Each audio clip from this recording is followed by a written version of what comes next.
بسم اللہ الرحمن الرحیم الحمد للہ والصلاة والسلام علی سیدنا محمد وعلی آلہ واصحابہ اجمعین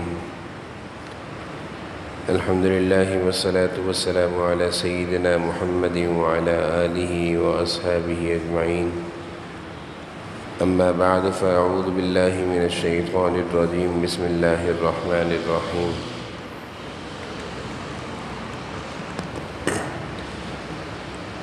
والذین آمنوا اشد حبا للہ وقال تعالی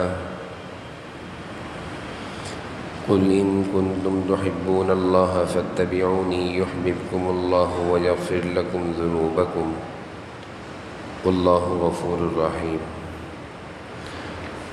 صدق اللہ العظیم اللہم صلی علی سیدنا و مولانا محمد وعلی آل سیدنا و مولانا محمد وبارک وسلم اللہم صلی علی سیدنا و مولانا محمد وعلی آل سیدنا و مولانا محمد وبارک وسلم میرے قابل احترام بزرگوں اور عزیز بھائیوں، گزشتہ کئی اتواروں سے پریشانیوں کے اسباب اور پریشانیوں سے نکلنے کے اعمال بیان ہو رہے ہیں۔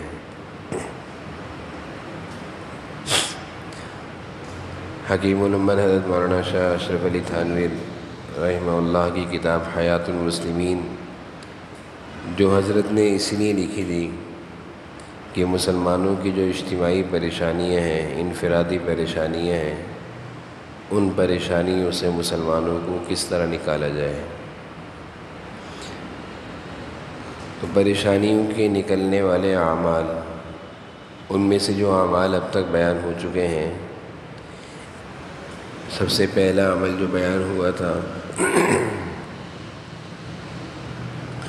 وہ تقویٰ تھا کہ انسان جب تقوی کی زندگی گزارتا ہے، اللہ سے ڈر کر زندگی گزارتا ہے، تو قرآن کریم اور احادیث کے مضامین سے معلوم چلتا ہے کہ متقی آدمی کو اللہ تعالیٰ ہر طرح کی مشکلات سے نجات عطا فرماتے ہیں، پریشانیوں سے، غم اور دکھ اور صدموں سے اللہ تعالیٰ بچاتے ہیں تقوی کی برکت سے۔ قرآن کریم میں کئی جگہ اللہ تعالیٰ نے یہ مضمون بیان فرمایا ہے کہ تقوی والے لوگ کامیاب لوگ ہیں، متقی اللہ سے ڈر کر زندگی گزارنے والا یہ کامیاب انسان ہے۔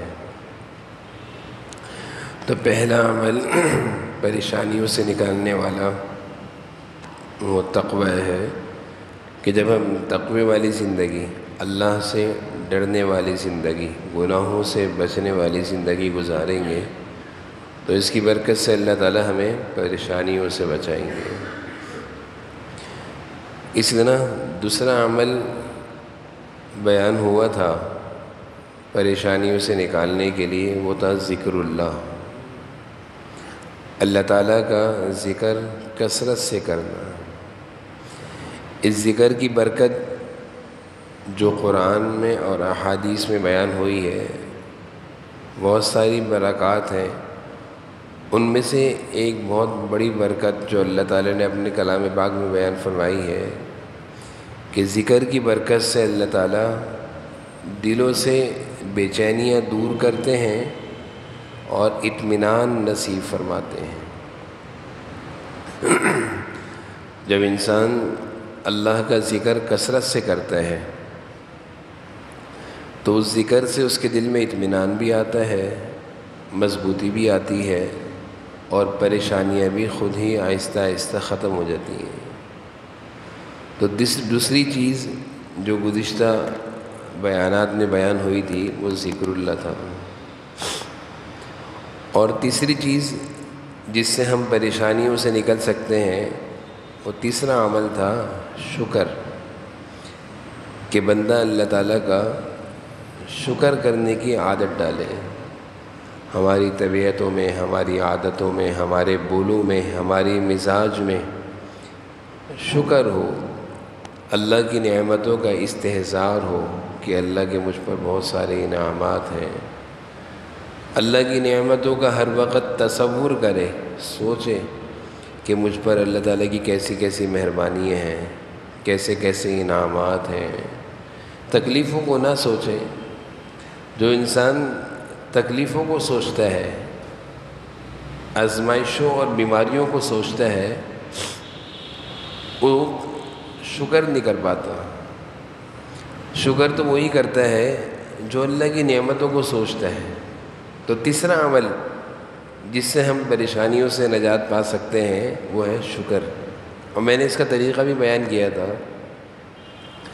کہ دن رات میں کوئی وقت مقرر کر لیں، 10 منٹ، 5 منٹ، اور اس وقت میں ہم صرف اللہ کی نعمتوں کو سوچا کریں، اللہ کی مہربانیوں کو سوچا کریں، اللہ کے ہم پر جو انعامات ہیں، احسانات ہیں، ان کو سوچا کریں۔ اس کی برکت سے مزاج بن جائے گا شکر والا۔ اور اسی طرح ایک اور عمل بیان ہوا تھا گزشتہ اتوار کو، وہ تھا تقدیر پر راضی رہنا۔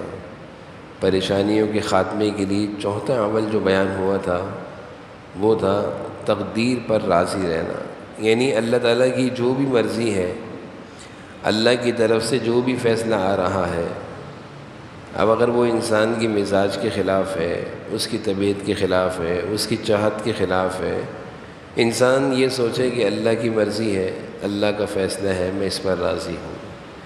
کبھی ایسا بھی ہوگا کہ اپنی مرضی کا کھانا نہیں ہوگا، اپنی مرضی کا پہننا نہیں ہوگا، اپنی مرضی کی نوکری نہیں ہوگی، اپنی مرضی کی کمائی نہیں ہوگی۔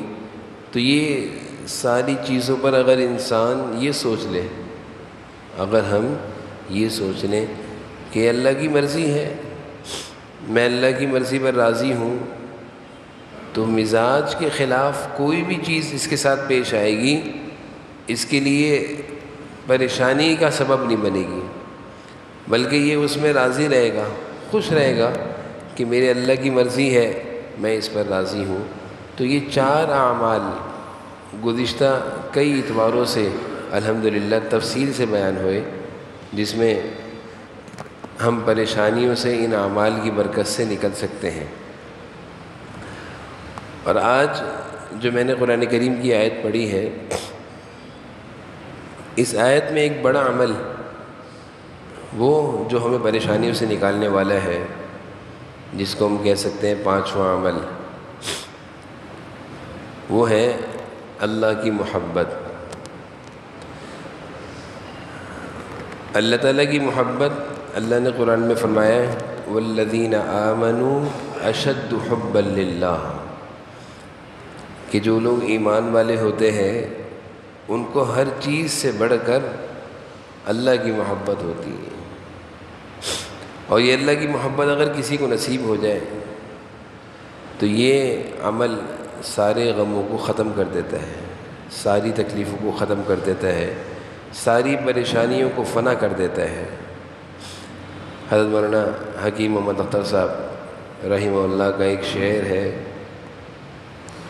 ہو آزاد فوراً غم دو جہاں سے، ہو آزاد فوراً غم دو جہاں سے، تیرا ذرہ غم اگر ہاتھ آ جائے۔ یعنی اگر اللہ تعالیٰ کی محبت کا غم ہمیں نصیب ہو جائے اور انسان کو یہ فکر لگ جائے کہ میں نے اپنے اللہ کو راضی کرنا ہے، اپنے دل میں اپنے اللہ کی محبت پیدا کرنی ہے، تو اللہ تعالیٰ اس فکر اور اس غم کی برکت سے ساری دنیا کے غموں سے اس کو بچا لیتے ہیں۔ حضرت نے اس شعر میں یہی فرمایا ہے، ہو آزاد فوراً غم دو جہاں سے، تیرا ذرہ غم اگر ہاتھ آ جائے۔ اگر اللہ کی محبت، اللہ کا تعلق انسان کو نصیب ہو جائے تو انسان سارے غموں سے محفوظ ہو جائے۔ اس کی ایک مثال دی جاتی ہے کہ اگر انسان کسی طرف سے کوئی شخص پتھر مار رہا ہو یا کہیں سے کوئی پریشانی کی چیز آ رہی ہو، کوئی تکلیف کی چیز آ رہی ہو، تو انسان جتنا دور ہوگا اتنی زور سے لگے گی وہ چیز. اگر کوئی ہمیں پتھر مار رہا ہے، ہم اس سے جتنا دور کھڑے ہوں گے وہ اتنا کھینچ کے مارے گا، اور اگر اس کے قریب آ کر کھڑے ہو جائیں گے تو وہ مار ہی نہیں سکے گا، زور ہی نہیں لگا سکے گا. یہی حال انسان کا ہے کہ ہم اپنے اللہ کو ناراض کرتے کرتے، گناہ کرتے کرتے، اللہ کی نافرمانی کرتے کرتے، اللہ کی ناراضگی والے کام کرتے کرتے، وہ کام جن پر اللہ نے عذاب کے وعدے کیے ہیں، وہ کام کرتے کرتے ہم اللہ سے دور ہو جاتے ہیں. پھر جب آزمائشیں آتی ہیں تو زوردار طریقے سے آتی ہیں. جیسے میں نے مثال دی کہ دور سے پتھر کھینچ کے مارا جاتا ہے، قریب کھڑا ہوا ہوگا تو پتھر مار ہی نہیں سکے گا. آدمی قریب ساتھ کھڑا ہوا ہے، اس کو کیسے پتھر مارے گا؟ تو ہم جب اپنے اللہ کو ناراض کرتے کرتے دور چلے جاتے ہیں تو پھر کوئی مصیبت اور پریشانی بھی خوب بھرپور طریقے سے ہم پر آتی ہے. اور اگر ہم اللہ تعالیٰ کی محبت اور اس کے قرب کے ذریعے اس سے قریب ہو جائیں، ہر گھڑی ہر لحظہ ہم اللہ سے قریب رہیں، اللہ کی یادوں میں مست رہیں، تو پھر ہر طرح کی پریشانیوں سے محفوظ رہیں گے. تو اللہ تعالیٰ کی محبت اور اللہ تعالیٰ کی محبت کا غم یہ کسی کو لگ جائے تو یہ سارے غموں سے بچا لیتا ہے. حضرت مفتی شفیع صاحب رحمہ اللہ اس کو بھی ایک مثال سے اس طرح سمجھاتے تھے کہ اللہ تعالیٰ کا غم، اللہ تعالیٰ کی محبت کا غم جو کہ ہر ایمان والے کو ہونا چاہیے، یہ کیسے سارے غموں سے بچائے گا؟ فرماتے تھے حضرت موسیٰ علیہ السلام اور جادوگروں کا واقعہ سناتے تھے. حضرت مفتی شفیع صاحب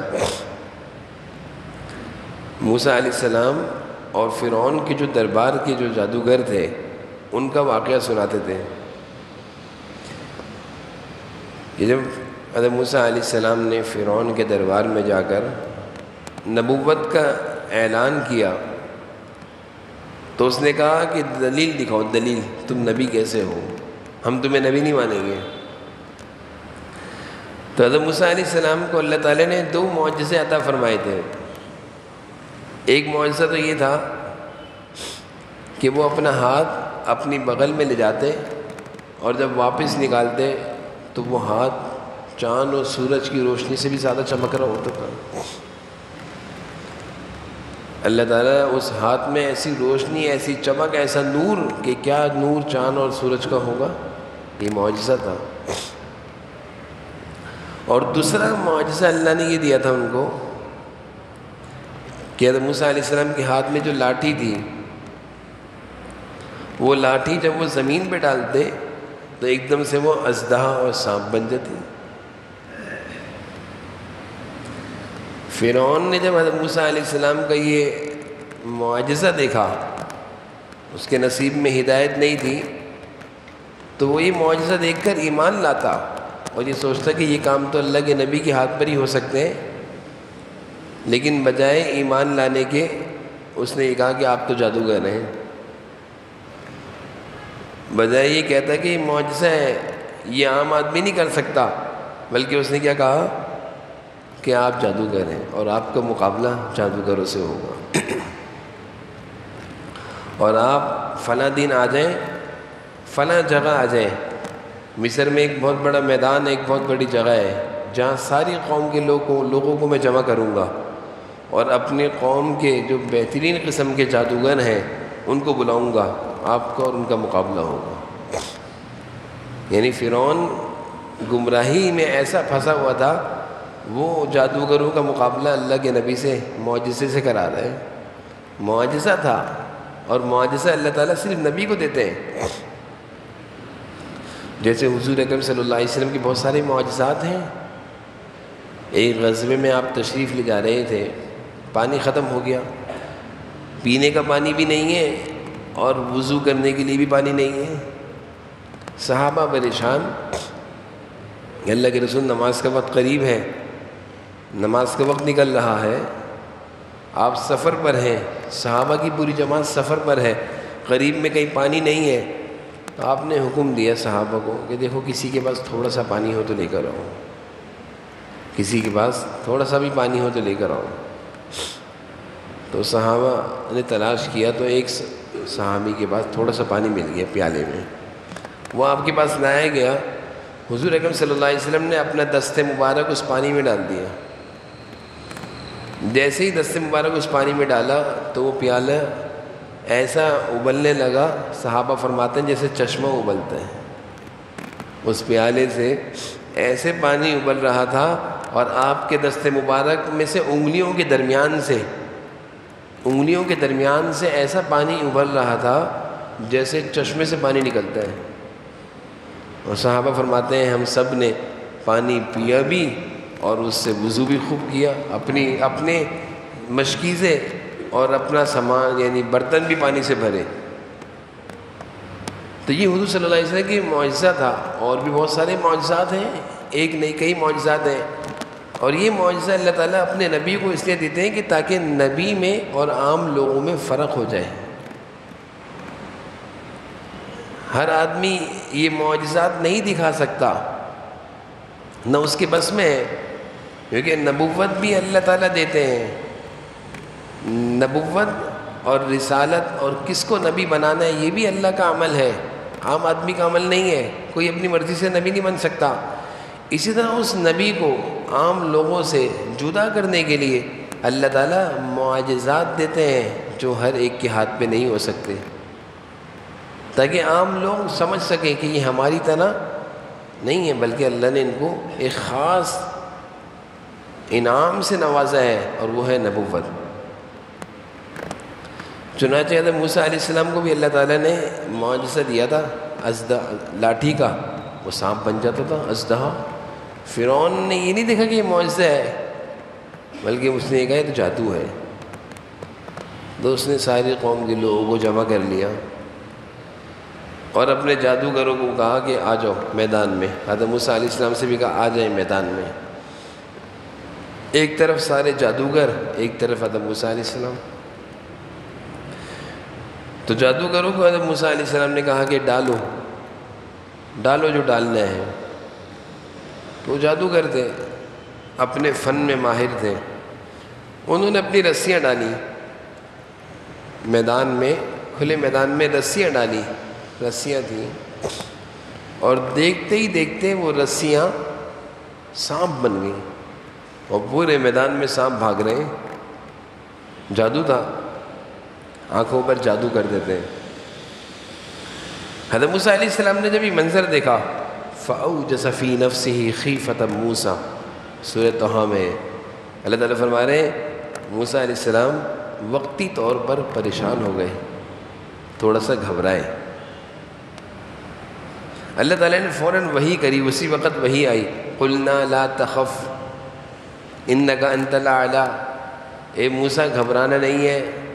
اسی وقت اللہ تعالیٰ نے حضرت موسیٰ علیہ السلام پر وحی بھیجی کہ گھبرانا نہیں ہے، ڈرو مت، انک انت الاعلیٰ، جو حق پر ہوتا ہے، جس کے ساتھ اللہ ہوتے ہیں، جو اللہ کو صحیح ماننے والا ہوتا ہے، وہ کبھی مغلوب نہیں ہوتا، وہ ہمیشہ غالب ہوتا ہے۔ وقتی طور پر آپ کو یہ بہت زیادہ سانپ دکھ رہے ہیں، وقتی طور پر آپ تھوڑی دیر کے لیے بہت زیادہ سانپ دیکھ کر گھبرا رہے ہیں، یہ مغلوبیت نہیں ہے، ناکامی نہیں ہے، آپ ناکام نہیں ہیں، اللہ آپ کو غالب کریں گے۔ آپ اپنا کام کریں اور یہ لاٹھی پھینک دیں گراؤنڈ میں، میدان میں۔ حضرت موسیٰ علیہ السلام نے اللہ کے حکم سے اپنا عصا، اپنی لاٹھی زمین پہ ڈال دی۔ جیسے ہی وہ زمین پہ ڈالی تو اس لاٹھی نے اژدہا بننے کے بعد وہ سارے سانپوں کو نکل گئی، وہ سارے سانپوں کو نکل گئی، سارے سانپ اندر لے لیے، ختم، پورا میدان صاف۔ جادوگروں نے جب یہ منظر دیکھا تو وہ اپنے فن کے ماہر تھے، انہوں نے کہا یہ جادو نہیں ہو سکتا، یہ جادو نہیں ہو سکتا، یہ کبھی ایسا نہیں ہو سکتا کہ ہمارے جادو کو کوئی دوسرا جادو نگل لے، ایسا نہیں ہو سکتا، یہ کوئی اور ہی معاملہ ہے۔ اور جادوگروں کو اللہ تعالیٰ نے ہدایت دینی تھی ان کو سمجھ میں آ گیا یہ نبوت اور معجزہ ہے، یہ جادو نہیں ہے۔ وہ سب کے سب حضرت موسیٰ علیہ السلام کے قدموں میں گر گئے اور کہا کہ ہم مسلمان ہوتے ہیں۔ اللہ تعالیٰ نے ان سب کو ایمان نصیب کر دیا۔ یہ جو میں نے واقعہ سنایا ہے، حضرت مفتی شفیع صاحب رحمۃ اللہ علیہ اس واقعہ سنانے کے بعد فرماتے تھے کہ جس طرح حضرت موسیٰ علیہ السلام کی جو لاٹھی تھی اس نے سارے سانپوں کو نگل لیا، اسی طرح جس بندہ مومن کے دل میں اللہ کی محبت ہو، سچی محبت ہو، اور وہ اللہ سے محبت کرتا ہو، وہ اللہ کو ناراض نہ کرتا ہو، اور اس کی فکر، اس کا غم یہ ہو کہ میرا اللہ راضی ہو جائے، اللہ کی محبت مجھے نصیب ہو جائے، تو حضرت مفتی شفیع صاحب فرما رہے ہیں اس عمل کی برکت سے اس کو جو یہ غم اور فکر لگا ہوا ہے کہ اللہ کو راضی کر لوں، اللہ کی محبت نصیب ہو جائے، یہ غم اور فکر دنیا کے سارے غموں کو نکل جائے گا۔ جیسے حضرت موسیٰ علیہ السلام کی لاٹھی نے سارے سانپوں کو اپنے اندر لے لیا تھا، ختم کر دیا تھا، اسی طرح اللہ کی محبت کا غم یہ بھی ایسا غم ہے کہ دنیا کے جتنے غم ہیں، جتنے دکھ ہیں، جتنے صدمے ہیں، جتنی پریشانیاں ہیں، ایک غم اپنے اندر ہم پیدا کر لیں اللہ کی محبت کا، تو یہ سارے غموں کو اپنے اندر لے لیں گے، سارے غم ختم ہو جائیں گے۔ اسی کو میں نے جو شروع میں شعر پڑھا حضرت مولانا حکیم محمد اختر صاحب رحمہ اللہ کا، ہو آزاد فوراً غم دو جہاں سے، یعنی ساری دنیا کے غموں سے ہم فوراً آزاد ہو سکتے ہیں۔ کب؟ تیرا ذرہ غم، تیرا ذرہ غم اگر ہاتھ آ جائے، اللہ کی محبت کا غم اگر ہمیں نصیب ہو گیا، اللہ کی محبت نصیب ہو گئی، یہ فکر نصیب ہو گئی۔ غم سے مراد کیا ہے؟ فکر نصیب ہو گئی کہ اب اللہ کو ناراض نہیں کرنا، اللہ کی محبت میں ذکر کر رہے ہیں، اللہ کو یاد کر رہے ہیں، عبادت کر رہے ہیں، گناہ نہیں کر رہے، نافرمانی نہیں کر رہے۔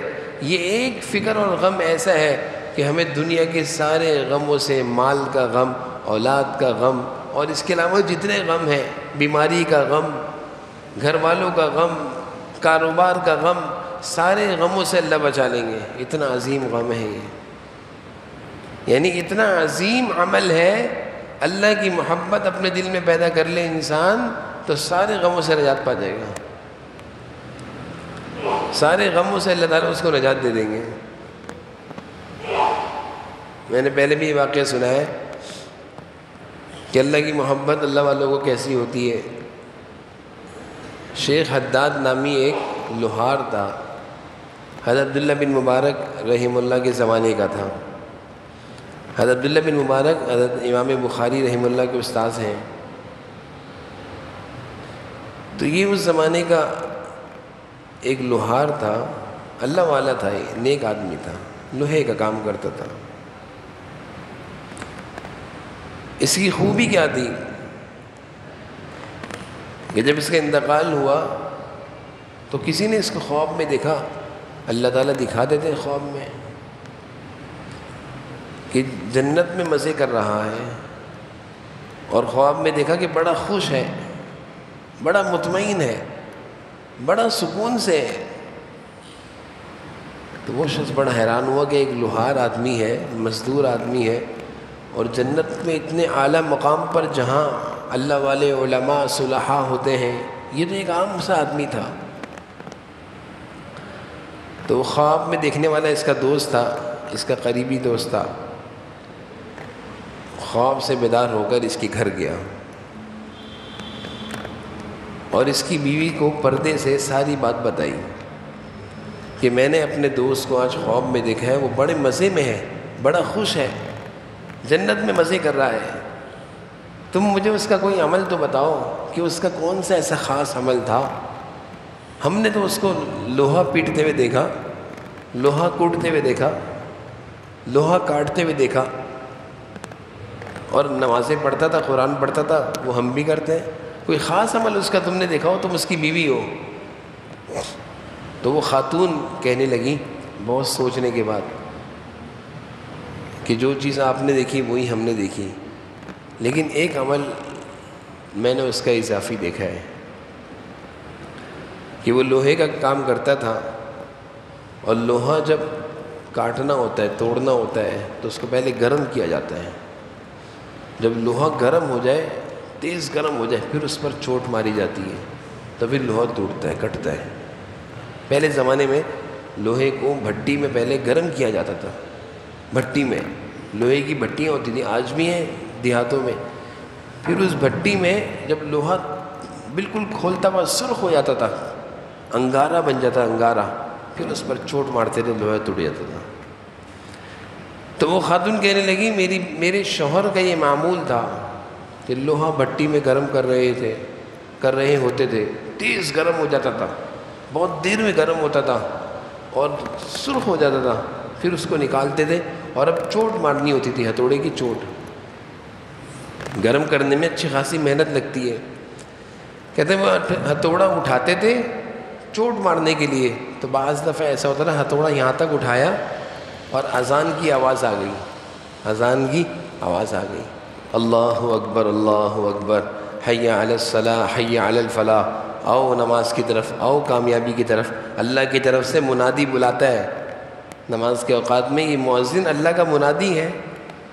تو کہتے ہیں میرا شوہر یہاں تک ہتھوڑا اٹھانے کے بعد جب یہ اذان کان میں آتی تو ہتھوڑے کو آگے نہیں لاتے تھے، پیچھے چھوڑ دیتے تھے، پیچھے ہی پھینک دیتے تھے اور کہتے تھے اب اللہ کا پیغام آ گیا ہے، اللہ کا بلاوا آیا ہے، اب میرے لیے کوئی کام کرنا دنیا کا جائز نہیں ہے، اللہ کا بلاوا آ گیا ہے، اب اگر میں کوئی کام کروں گا تو میں ناکام ہو جاؤں گا.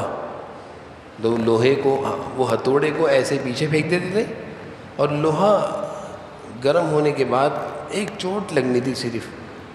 اب جب دوبارہ آئیں گے دوبارہ گرم کرنا پڑے گا، دوبارہ محنت کرنی پڑے گی. وہ ان چیزوں کی فکر نہیں کرتے تھے، کہتے میں دوبارہ گرم کروں گا، لیکن وہ اسی طرح لوہے کو چھوڑ دیا، ہتھوڑے کو پیچھے پھینک دیا، نماز میں لگ گئے. کہہ رہے ہیں یہ ان کا ایک عمل میں نے دیکھا.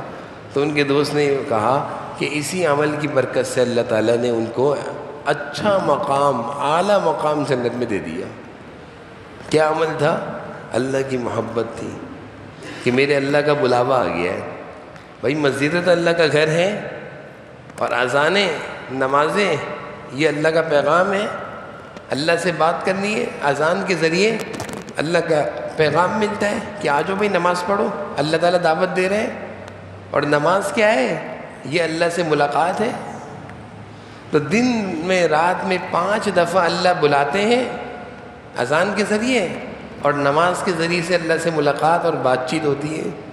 تو جس کو جتنی اپنے اللہ سے محبت ہوگی وہ اتنا جلدی دوڑے ہوئے آئے گا، اور جس کا دل اللہ کی محبت سے خالی ہوگا، دنیا سے بھرا ہوا ہوگا، تو اس کے ساتھ دنیا کی فکریں بھی بہت ہوں گی، دنیا کے غم بھی بہت ہوں گے. کتنے ایسے لوگ ہیں جو کہتے ہیں نماز کو مصروفیت ہے، بہت ساری پریشانیاں ہیں. تو ان کی پریشانیاں، ان کی مصروفیتیں ان کو نماز سے روک رہی ہیں. ان کو یہ نہیں پتہ کہ اگر ہم نے اپنے اللہ کی محبت کی خاطر یہ ساری چیزیں چھوڑ دیں، اللہ یہ ساری پریشانیاں بھی دور کر دیں گے. یہ چیز ہمیں سمجھ میں نہیں آتی. تو یہ چیز ہے، یعنی ایک بہت بڑا عمل ہے اللہ کی محبت. جس کے دل میں اللہ کی محبت ہوگی اللہ اس کو سارے غموں سے بچا دے گا. بھائی انسان اپنے بھی مثال ہے، والدین سے اگر کوئی بیٹا محبت کرتا ہے تو والدین کی سب سے زیادہ شفقت اسی بیٹے پر ہوتی ہے. 5 بیٹے ہوں، 4 بیٹے باپ سے دور رہتے ہیں، ان کی کیا ہے، صبح نکلتے ہیں رات کو آتے ہیں، اور ابا آپ ٹھیک ہیں، وہ چلے گئے. ایک بیٹا ہے جو ابا کے ساتھ ساتھ رہتا ہے. تو یہ تو دنیا کی مثال ہے کہ ابا کی توجہ کس پر ہوتی ہے؟ اسی پر ہوتی ہے جو ساتھ ساتھ ہوتا ہے، جو ابا کی ہر وقت ساتھ لگا رہتا ہے، ابا کو نہیں چھوڑتا. تو اسی طرح اللہ کے ہم سب بندے ہیں، ہم سب اللہ کے ہیں، لیکن اللہ کی مہربانی، اللہ کا فضل، اللہ کی توجہ، اللہ کے انعامات، اللہ کی رحمتیں ہم میں سے اسی کے ساتھ ہوں گی جو ہر وقت اپنے اللہ کے ساتھ چپکا رہے گا، اللہ کے ساتھ لگا رہے گا، اللہ کو یاد کرتا رہے گا. اور یہ مشکل نہیں ہے اللہ کو یاد کرنے کے لیے مسجد نہیں آنا، مصلی پہ نہیں بیٹھنا، تسبیح نہیں ہاتھ میں رکھنی، صرف دل اللہ کی طرف لگا رہے، دھیان کہ میرا اللہ مجھے دیکھ رہے ہیں. میں ایسا کوئی کام نہ کروں اللہ ناراض ہو جائے، میں کوئی بھی ایسا کام کر لوں جس سے اللہ راضی ہو جائے. کوئی غریب آ گیا اس کی مدد کر دی اللہ راضی ہو جائے. کوئی بھی نیکی کا کام ہمارے سامنے آیا ہم نے کر لیا، اللہ راضی ہو جائے، اللہ کی محبت مل جائے، بس یہ فکر جس کو لگ گئی، اب چاہے وہ دکان پہ بیٹھا ہوا ہے، کاروبار پہ بیٹھا ہوا ہے، فیکٹری میں بیٹھا ہوا ہے، اللہ کی محبت اس کو نصیب ہے، وہ اللہ کے ساتھ لگا ہوا ہے، اللہ کے ساتھ جڑا ہوا ہے۔ اور کوئی شخص مسجد میں بیٹھا ہوا ہے، کوئی شخص مسجد میں مصلی پر بیٹھ کر دل اس کا لگا ہوا ہے دنیا، کام، کاروبار، یہ کر لوں، وہ کر لوں، اس کو یہ کہوں گا، ادھر لگا ہوا ہے، تو مسجد میں ہوتے ہوئے بھی اللہ سے دور ہے، وہ مسجد میں ہوتے ہوئے بھی اللہ سے دور ہے۔ اور کوئی اپنے کام، کاروبار، فیکٹری میں بیٹھ کر اس کا دل حل وقت یہ لگا ہوا ہے کہ ابھی اذان کی آواز ہوگی، سب چھوڑ دوں گا، اللہ کے پاس جاؤں گا، ابھی موقع ملے گا قرآن پڑھوں گا۔ اس نے دیکھا کہ جھوٹ بولنے کا موقع ہے، نہیں میں جھوٹ نہیں بولوں گا، تو وہ دکان پر ہے، وہ فیکٹری میں ہے، وہ کام کاروبار میں، وہ اللہ کے ساتھ ہے، یہ مسجد میں ہے، اللہ کے گھر میں ہے، لیکن دل ادھر نہیں ہے، یہ اللہ سے دور ہے۔ کتنا آسان ہو گیا، یعنی ہمیں زیادہ کوئی مشقت بھی اٹھانے کی ضرورت نہیں ہے، اللہ کی محبت کی خاطر بس دل میں ایک فکر پیدا کر لیں کہ اللہ کو ناراض نہیں کرنا اور اللہ کی محبت حاصل کرنی ہے۔ تو انشاءاللہ یہ ایک ایسا عمل ہے، یہ اللہ کی محبت، یہ ایک ایسا عمل ہے، حضرت نے فرمایا کہ اس عمل کی برکت سے اللہ تعالی ہمیں سارے غموں سے بچا لیں گے۔ تو پریشانیوں کے اسباب میں سے، یعنی پریشانیوں کو دور کرنے کے طریقوں میں سے میں سمجھتا ہوں سب سے بہتر، افضل، اعلیٰ، اونچا طریقہ اپنی پریشانیوں کو دور کرنے کا اور سب سے آسان وہ یہی ہے کہ اللہ کی محبت کا غم لے لیں، سارے غموں سے اللہ بچا لیں گے۔ اللہ کی محبت کی فکر لے لیں، اللہ ساری فکروں کو، غموں کو، بیماریوں کو، پریشانیوں کو، صدموں کو دور کر دیں گے۔ یہ پانچواں عمل ہے پریشانیوں سے نجات کا۔ اللہ تعالی ہم سب کو عمل کی توفیق نصیب فرمائے، جو کچھ کہا سنا اس پر عمل کرنے کی نصیب ہے۔ الحمدللہ رب العالمین، والعاقبۃ للمتقین، والصلاۃ والسلام علی سیدنا الانبیاء والمرسلین وعلى آلہ واصحابہ اجمعین۔ اللہم صل علی سیدنا مولانا محمد وعلى آل سیدنا مولانا محمد وبارک وسلم۔ یا ذا الجلال والاکرام، یا الہ العالمین، یا ارحم الراحمین۔ یا اللہ، آپ کی توفیق سے اس وقت کا بیٹھنا ہوا، یا اللہ ہم سب کے اس وقت کے جمع ہونے کو اپنی بارگاہ میں قبول فرما لیجیے۔ ہم سب کے اس وقت کے اللہ کہنے سننے کو اپنی بارگاہ میں قبول فرما لیجیے۔ یا اللہ جو کچھ باتیں کہیں سنی، یا اللہ وہ باتیں ہمارے دلوں میں اتار دیجیے۔ اور یا اللہ ہم پریشانیوں سے، مصیبتوں سے نکلنا چاہتے ہیں، اللہ آپ کی محبت، آپ کی معرفت، آپ کا تعلق، آپ کا قرب، آپ کا دھیان چاہتے ہیں، اللہ ہمیں نصیب فرما دیجیے۔ اپنی محبت کے ذریعے سے ہمیں ساری پریشانیوں سے نجات نصیب فرما دیجیے۔ یا اللہ اپنی محبت خوب نصیب فرما، اپنی معرفت خوب نصیب فرما، اپنا تعلق خوب نصیب فرما، اپنا دھیان خوب نصیب فرما۔ اے اللہ غفلتوں اور گناہوں کی زندگی سے ہماری حفاظت فرما۔ اے اللہ اپنی یادوں میں مست رہنے کی توفیق نصیب فرما، ذکر و عبادات کی توفیق نصیب فرما، گناہوں سے بچنے کی توفیق نصیب فرما۔ اے اللہ ہر طرح کی خیر، عافیت، خوشیاں نصیب فرما، ہر طرح کی غموں سے، بیماریوں سے، پریشانیوں سے ہماری حفاظت فرما۔ اللہ ہم سب کی ساری بیماریوں کو دور فرما دیجیے۔ ہم میں سے جو بیمار ہیں اور جتنوں نے دعاؤں کے لیے کہا، یا اللہ سب کی ساری بیماریوں کو دور فرما دیجیے، سب کی ساری پریشانیوں کو دور فرما دیجیے۔ یا اللہ سب کی ساری ضرورتوں کو پورا فرما دیجیے، ہم سب کی ساری حاجتوں کو اور تمناؤں کو پورا فرما دیجیے۔ ہر طرح کے غموں سے، بیماریوں سے، پریشانیوں سے ہم سب کی حفاظت فرمائیے۔ ربنا آتنا فی الدنیا حسنۃ وفی الآخرۃ حسنۃ وقنا عذاب النار۔ صلی اللہ تعالی علی النبی الکریم وعلی آلہ وصحبہ۔